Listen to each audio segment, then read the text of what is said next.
ನಮಸ್ಕಾರ, ವಸುನಿಧಿ ಯೂಟ್ಯೂಬ್ ಚಾನಲ್ಗೆ ಸ್ವಾಗತ ಸುಸ್ವಾಗತ. ಇವತ್ತು ಏನಿದು ವಿಡಿಯೋ ಮಾಡ್ತಿರೋ ಉದ್ದೇಶ ಅಂದರೆ, ನಿಮಗೆ ಸಾಯಂಕಾಲ ಹೊತ್ತು ಕರುಮ್ ಕುರುಮ್ ಅಂತಲೂ ತಿನ್ನಬೇಕು, ಹೆಲ್ದಿಯಾಗೂ ಇರಬೇಕು, ಮಕ್ಕಳಿಗೂ ಕೊಡಬೇಕು ಅನ್ನೋದಿದ್ರೆ ನಾನು ಒಂದು ಹೊಸ ರೆಸಿಪಿ ತಂದಿದ್ದೀನಿ. ತೋರಿಸ್ಲಾ? ಏನಮ್ಮ ಅದು ರೆಸಿಪಿ? ಏನಿಲ್ಲ, ನಮ್ಮೂರು ಸ್ಪೆಷಲ್ ಮಜ್ಜಿಗೆ ಕೊಡಬಳೆ. ಮಜ್ಜಿಗೆ ಕೊಡಬೇಳೆ ನೀನೇನು ಕಂಡಿಡಿದ್ರೆ ಹಳೇದ್ರಿಂದನೂ ಇದೆ. ಒಬ್ರೊಬ್ರು ಒಂದೊಂದು ರೀತಿ ಮಾಡ್ತಾರೆ, ಒಬ್ರೊಬ್ರು ಬೇರೆ ರೀತಿ ಮಾಡ್ತಾರೆ. ನಂದೇ ಒಂಥರ ಸ್ಟೈಲ್. ಸರಿ, ಇವಾಗ ಆಲ್ರೆಡಿ ಲೇಟ್ ಆಗಿದೆ.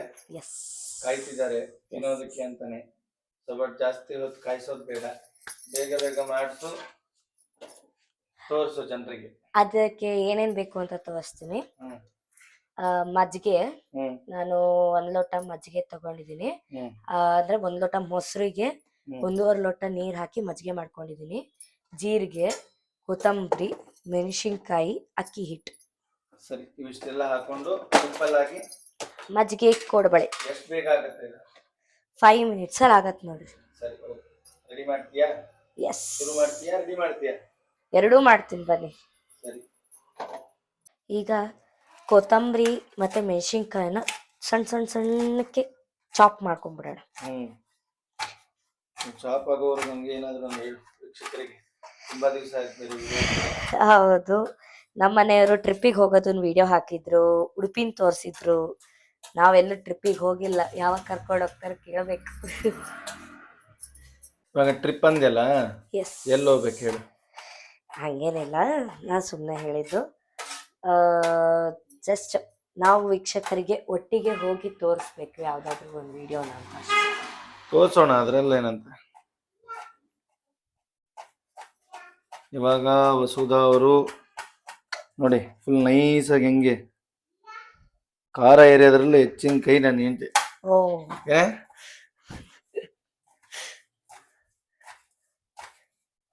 ಏನಾದ್ರು ಹೇಳು.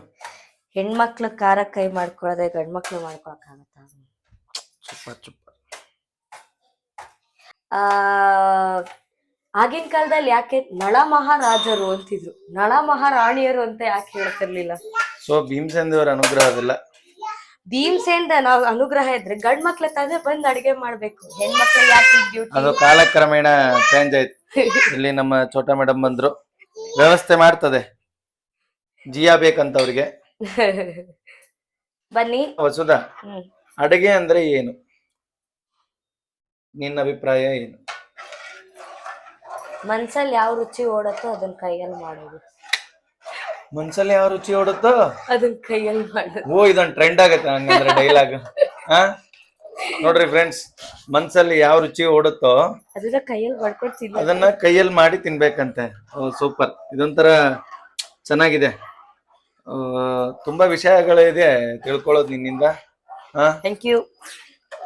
ಮತ್ತೆ ನಿಮ್ಮ ವೀಕ್ಷಕರಿಗೆ ಏನಾದ್ರು? ನಮ್ಮ ವೀಕ್ಷಕರಿಗೆ ಏನ್ ಹೇಳ್ಬೋದು, ಈಗ ಆರೋಗ್ಯ ಬಗ್ಗೆನೇ ಹೇಳ್ಬೇಕಂತ ನೋಡಕ್ ಹೋದ್ರೆ, ಯಾಕಂದ್ರೆ ವೈರಲ್ ಫೀವರ್ಸ್ ಜಾಸ್ತಿ ಆಗ್ತಾ ಇದೆ, ಮತ್ತೆ ಕೊರೋನಾ ಮತ್ತೆ ಬರ್ತಾ ಇದೆ ಅಂತ ಹೇಳ್ತಾ ಇದ್ದಾರೆ ಡಾಕ್ಟರ್ಸ್. ಮಕ್ಳಿಗೆಲ್ಲ ಹೇಳಿ, ಇದರಲ್ಲಿ ಎಲ್ಲ ಹೆದರ್ಸ್ಬೇಡ ಮಾರಾಯ. ನಾವ್ ಹೆದರ್ಸ್ತಿಲ್ಲ, ನಾವಂತೂ ಕೊರೋನಾನ ಓಡ್ಸಕ್ಕೆ ಅಂತೂ ಆಗಲ್ಲ.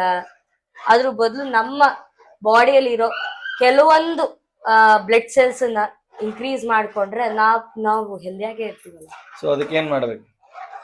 ಅದಕ್ಕೆ ಕೆಲವೊಂದು ಐಟಮ್ಸ್ ಇರ್ತಾವೆ. ಈಗ ನಮ್ ಕಡೆ ಆದ್ರೆ ಕಷಾಯ ಮಾಡ್ಕೊಂಡ್ ಕುಡೀರಿ ಅಂತಾರೆ. ಡೈಲಿ ಕಷಾಯ ಆಗ್ಲಿಲ್ಲ ಅಂದ್ರೂ ಈ ಟೀ ಕಾಫಿ ಬಿಡಿ ಅಂತಾರೆ. ಜಾಸ್ತಿ ಡ್ರೈ ಫ್ರೂಟ್ಸ್ ತಿನ್ನಿ ಅಂತಾರೆ. ವೈಟ್ ಬ್ಲಡ್ ಸೆಲ್ಸ್ ಜಾಸ್ತಿ ಮಾಡ್ಕೊಳ್ಳಿ ಅಂತಾರೆ. ನಮಗೆ ವೈಟ್ ಬ್ಲಡ್ ಸೆಲ್ಸ್ ಯಾವ್ದು ಜಾಸ್ತಿ ಆಗಕ್ಕೆ ಏನ್ ತಿನ್ಬೇಕು ಅದನ್ನ ಕರೆಕ್ಟ್ ಪ್ರಮಾಣದಲ್ಲಿ ನಮ್ಮ ದೇಹ ಹೋಗ್ತಾ ಇತ್ತು ಅಂದ್ರೆ ಆಬ್ವಿಯಸ್ಲಿ ಎಷ್ಟು ಚೆನ್ನಾಗಾಗತ್ತೆ, ನಮ್ ದೇಹ ಆರೋಗ್ಯವಾಗಿರುತ್ತೆ. ಸೊ ಇಷ್ಟಿದೆ ವಿಚಾರಗಳು. ಎಸ್, ಸರಿ, ಇವಾಗ ಮಜ್ಜಿಗೆ ಕೊಡಬಳೆ ಬಗ್ಗೆ ಮಾತಾಡ.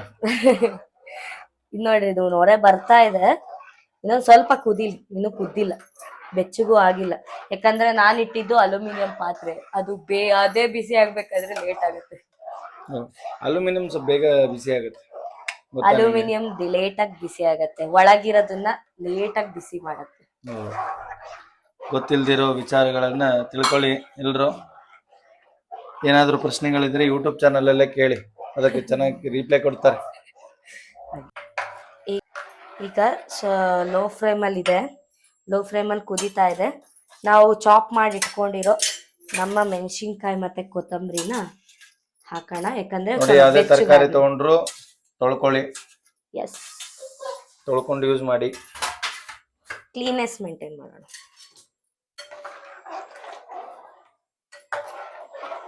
ಸೊ ಇದಕ್ಕೆ ಹಾಕಿ ಕುದಿಸ್ಬೇಕಾ? ಎಸ್. ಏನೇನ್ ಹಾಕಿದೆ ಅದಕ್ಕೆ?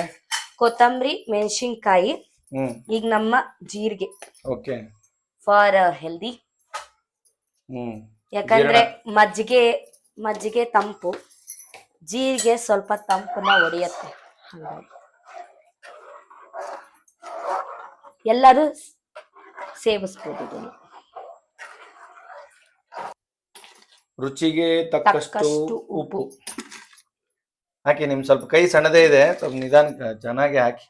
ನಮ್ ಕಡೆ ಎಲ್ಲ ಉಪ್ಪು ಖಾರ ಎಲ್ಲ ಜಾಸ್ತಿ ತಿಂತೀವಿ, ಅದಕ್ಕೆ ನಾನು 6 ಮೆಣಸಿನ್ಕಾಯಿ ಹಾಕಿದೀನಿ. ಈಗ ನೋಡಿದ್ರಲ್ಲ, ಹೊಗೆ ಬರ್ತಾ ಇದೆ ಮೇಲ್ಗಡೆ, ಅಂದ್ರೆ ಇದು ಬೆಚ್ಚಗಾಗಿದೆ ಅಂತ. ನಾವು ಈಗ ಅಕ್ಕಿ ಹಿಟ್ಟನ್ನ ಸ್ವಲ್ಪ ಹಾಗೆ ಹಾಕೋಬೇಕು, ತಕ್ಕಷ್ಟು. ನೀಟಾಗಿ ಕೈ ಆಡ್ಕೋಬೇಕು, ಗಂಟಾಗ್ಲಿಲ್ದಂಗೆ.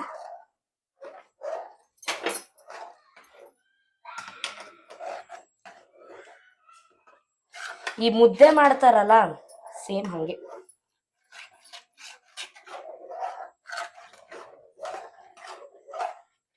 ಗಟ್ಟಾಗದಂಗೆ ನೀಟಾಗಿ ಒಡ್ಕೋಬೇಕು. ಎಲ್ಲಾರು ಗಂಟಾಗಿತ್ತು ಅಂದ್ರು ನೀಟಾಗಿ ಒಡೆದು ಅದನ್ನ ಚೆನ್ನಾಗಿ ಗಟ್ಟಿ ಆಗೋ ತನಕ ಚಂದಾಗಿ ಇದು ಮಾಡ್ಕೋಬೇಕು. ಮುದ್ದೆ ಮಾಡಕ್ ಕೋಲ್ ಇತ್ತಂದ್ರೆ ಅದು ಇನ್ನೂ ಅನುಕೂಲ. ಸೊ ನಮ್ ಕೋಲ್ ಸಿಗ್ಲಿಲ್ಲ ಅಂತ ಕೈ ತೊಗೊಂಡಿದ್ದಾರೆ ಮೇಡಮ್. ಸೊ ಕೆಲವೊಂದು ಪದಾರ್ಥ ಬೇಕು ಅಂದಾಗ ಸಿಗೋದಿಲ್ಲ. ಯಾಕಂದ್ರೆ ಮನೇಲಿ ಮಕ್ಳಿರೋರ್ ಮನೇಲಿ ಎಲ್ಲಾ ಸಾಮಾನು ಛತ್ರ ಪತ್ರ. ಅದರಲ್ಲೂ ಅಡಿಗೆ ಮನೆ ಸಾಮಾನು ಕೇಳ್ಬೇಡಿ ಗೈಸ್. ನನ್ನ ಮಗಳು ಲೋಟ ತಗೊಂಡೋಗಿ ಬೆಡ್ರೂಮ್ ಅಲ್ಲಿ ಹಾಕಿರ್ತಾಳೆ, ಬೆಡ್ರೂಮ್ ಅಲ್ಲಿ ಇರೋ ಬಟ್ಟೆ ತಗೊಂಡ್ಬಂದು ಅಡಿಗೆ ಮನೆಗೆ ಹಾಕಿರ್ತಾಳೆ. ಇವಾಗ ಗಟ್ಟಿಯಾಗಿ ಬಂದಿದೆ. ಇಲ್ಲ, ಇನ್ನೊಂದು ಸ್ವಲ್ಪ ಅದ್ರೊಳಗಿರೋ ಮಜ್ಜಿಗೆನ ಪೂರ್ತಿ ಅದು ಇದು ಮಾಡ್ಕೋಬೇಕು. ಅದ್ರ ಸ್ವಲ್ಪ ಗಂಟು ಹೊಡಿತಲ್ಲ. ನಾವ್ ನಾದ್ಬೇಕಾದ್ರೆ ಇದ್ ಮಾಡ್ಕೋತೀವಿ ಬಿಡಿ. ಸಣ್ಣ ಸಣ್ಣ ಗಂಟಿಗೆ ಏನು ಮಾಡಕ್ ಬರಲ್ಲ. ಸೊ ಯಾವ ತರ ಗಟ್ಟಿ ಮಾಡ್ಬೇಕಿದು? ಹೆಂಗೆ ಅಂದ್ರೆ, ಈಗ ಮುದ್ದೆ ಒಂದ್ ಶೇಪಿಗೆ ಮಾಡಕ್ ಎಷ್ಟು ಗಟ್ಟಿ ಮಾಡ್ತಿರೋ ಗಟ್ಟಿ ಅಷ್ಟು ಗಟ್ಟಿ ಆಗ್ಬೇಕು. ಒಟ್ಟು ಮುದ್ದೆ ಅಳತೇನೆ ಆಲ್ಮೋಸ್ಟ್. ಸರಿ ಸರಿ. ಈಗ ಸ್ವಲ್ಪ ನಾದ್ಕೋಬೇಕು, ಯಾಕಂದ್ರೆ ಸಣ್ಣ ಸಣ್ಣ ಗಂಟು ಇರತ್ತಲ್ಲ, ಅವೆಲ್ಲ ಹೋಗಕ್ಕೋಸ್ಕರ. ಸೊ ಈ ತರ ಹಿಟ್ಟು ಗಟ್ಟಿಯಾಗಿ ಬರಂಗೆ ಇನ್ನೂ ಬಿಸಿ ಇದೆ, 1-2 ನಿಮಿಷ ಆರ್ಲಿಕ್ ಬಿಟ್ರೆ. ಆರಕ್ಕೆ ಬಿಡಬಾರ್ದು ಅಷ್ಟು, ಸ್ವಲ್ಪ ಆರಕ್ ಬಿಟ್ರು ಪರವಾಗಿಲ್ಲ. ತುಂಬಾ ಆರಕ್ ಬಿಟ್ಬಿಟ್ರೆ ಕೋಡ್ಬಳೆ ಶೇಪ್ ಮಾಡ್ಬೇಕಾದ್ರೆ ತುಂಬಾ ಕಷ್ಟ ಆಗುತ್ತೆ. ಓಹೋ. ಸೊ ಇವಾಗ ಇದನ್ನ ನಾದ್ಕೋಬೇಕು. ಎಸ್, ಸೇಮ್ ಕೋಡ್ಬಳೆ ಚಕ್ಲಿ ಹಿಟ್ ತರ ನಾದ್ಕೋಬೇಕು. ಹೌದು. ಓಕೆ.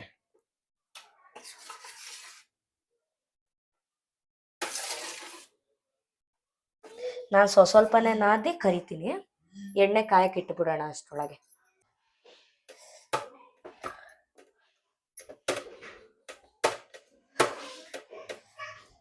ಸ್ವಲ್ಪ ಇಟ್ಕೊಂಡಿದ್ದೀನಿ, ಶೇಪ್ ಬಂದಿದೆ. ಸ್ವಲ್ಪ ಎಣ್ಣೆ ಹಚ್ಕೊಂಡ್ರೆ ಅಂಟಲ್ಲ. ನಾ ಎಣ್ಣೆ ಹಚ್ಕೊಂಡಿಲ್ಲ, ಇನ್ನೂ ಹಚ್ಕೋಬೇಕು. ಹಚ್ಕೊಂಡು ಈಗ ಕೋಡು ಬಳೆದು ಸಣ್ಣ ಸಣ್ಣಕ್ಕ ದೊಡ್ಡ ದೊಡ್ಡಕ್ಕಾದ್ರೂ ಶೇಪ್ ಮಾಡ್ಕೊಳ್ಳೋಣ. ಸೊ ಇದು ನಮ್ ಸೈಡ್ ಅಂತ ಏನ್ ಮಜ್ಜಿಗೆ ಕೋಡುಬಳೆ ಅಂತ ಮಾಡಲ್ಲ, ಇಲ್ಲ ನಿಮ್ ಕಡೆನೆ. ಎಸ್, ಮಜ್ಜಿಗೆ ಆರೋಗ್ಯಕ್ಕೆ ಒಳ್ಳೇದು. ಮದುವೆ ಆಗಿ ಬಂದ್ಮೇಲೆ ಫಸ್ಟ್ ಟೈಮ್ ಫ್ರೆಂಡ್ಸ್ ಎಲ್ಲ ಇದನ್ನ ಮಜ್ಜಿಗೆ ಕೋಡುಬಳೆ ಮಾಡ್ತಿರೋದು. ನಾನ್ ನಮ್ಮ ಅಮ್ಮನ ಮನೇಲಿ ಅಂತೂ ಹಠ ಹಿಡಿದು ತಿಂತಿದ್ದೆ ಇದನ್ನ. ಬಹಳ ಇಷ್ಟ ನಂಗದು. ಸೊ ನೋಡಿ, ಈ ತರ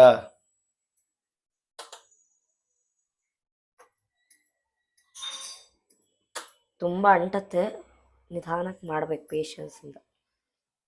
ಅಷ್ಟು ಚಿಕ್ಕ ಚಿಕ್ಕದ ನನಗಿಷ್ಟ ಚಿಕ್ಕ ಚಿಕ್ಕದು. ದೊಡ್ಡೋಡಕ್ ಬೇಕಂದವ್ರು ದೊಡ್ಡೋಡಕ್ಕೂ ಮಾಡ್ಬೋದು.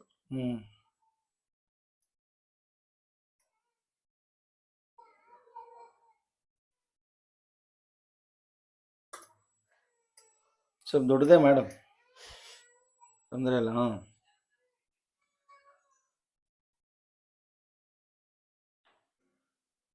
ಈಗ ರಿಂಗ್ಸ್ ಮಾಡಿ ಇಟ್ಕೊಂಡಿದ್ದೀನಿ. ಈಗ ಒಂದೊಂದೇ ಒಂದೊಂದೇ ಎಣ್ಣೆ ಕಾದಿದೆ, ಒಂದೊಂದೇ ಬಿಟ್ಟು ಬಿಡೋಣ.